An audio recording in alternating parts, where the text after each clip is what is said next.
কিরে বান্ধবী, কেমন আছিস তুই? তোর ছেলে কেমন আছে? শুনলাম তুই আসছিস, তাই চলে আসলাম দেখা করতে। আর তোরা এরকম লাগতেছে কেন? অসুস্থ লাগতেছে। কি হয়েছে তোর? না বান্ধবী, কিছু হয়নি। আমি ভালো আছি। তুই কেমন আছিস? না, তোর তো মনে হচ্ছে কিছু একটা হয়েছে। বল, কি হয়েছে? আরে না, আমি ভালো আছি। আমার কাছে লুকাচ্ছিস? চাচির কাছ থেকে সবই শুনছি আমি।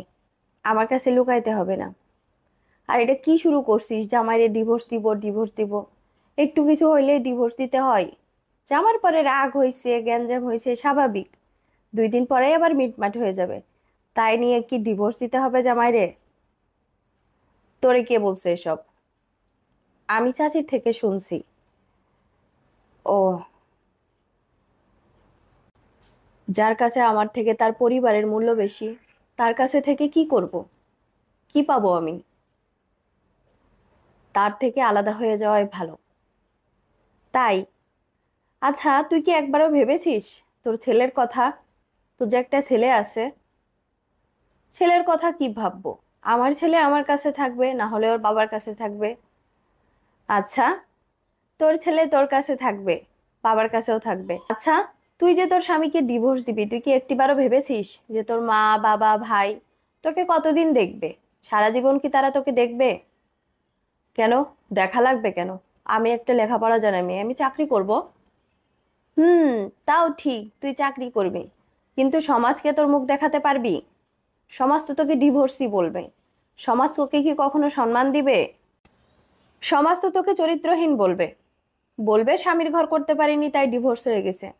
আর তোর মা বাবা কদিন পরে তোকে বোঝা মনে করবে। আর ছেলেটার কথা ভেবেছিস তুই একবারও? তোর ছেলে, সে কিভাবে কাটাবে মা বাবার আদর ছাড়া? তুই তো চাকরি করবি, ছেলেকে সময় দিতে পারবি না। তোর ছেলে তো নষ্ট হয়ে যাবে। আর তাছাড়া তুই যখন তোর জামাইকে ডিভোর্স দিবি, তোর জামাই একটা ছেলে মানুষ, সে তো কয়দিন পরে বিয়ে করবে। বিয়ে করে বউ নিয়ে সংসার করবে সুখে। হয়তো তুইও সামনে বিয়ে করবি। তাহলে তোর ছেলের কি হবে? তোর ছেলে মা থাকতেও মা হারা হবে, বাবা থাকতেও বাবা হারা হবে।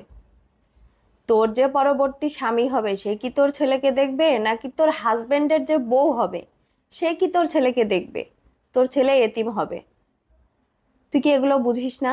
আজকালকার মেয়ে, তুই শিক্ষিত, এটুকু তো বোঝা উচিত। তুই ঠিক বলেছিস বান্ধবী। আমি না এভাবে ভাবিনি। আমি তো একা আমার কথাই ভাবছিলাম। আমার ছেলেটার ভবিষ্যৎ নষ্ট করতে যাচ্ছিলাম। তোকে অনেক ধন্যবাদ। এখন ভাব, জানিস মেয়েদের না একটু শ্বশুরবাড়িতে মানিয়ে নিয়ে চলতে হয়। শ্বশুর শাশুড়ি কতদিন থাকে? তারা তো এক সময় থাকবে না। একটু মানিয়ে গুছিয়ে চলতে পারলে জীবনটা সুন্দর। তুই ঠিক বলেছিস বান্ধবী। আমি তো একটা বড় ভুল করতে যাচ্ছিলাম। তোকে ধন্যবাদ, এই ভুল করা থেকে তুই আমাকে বাঁচালি।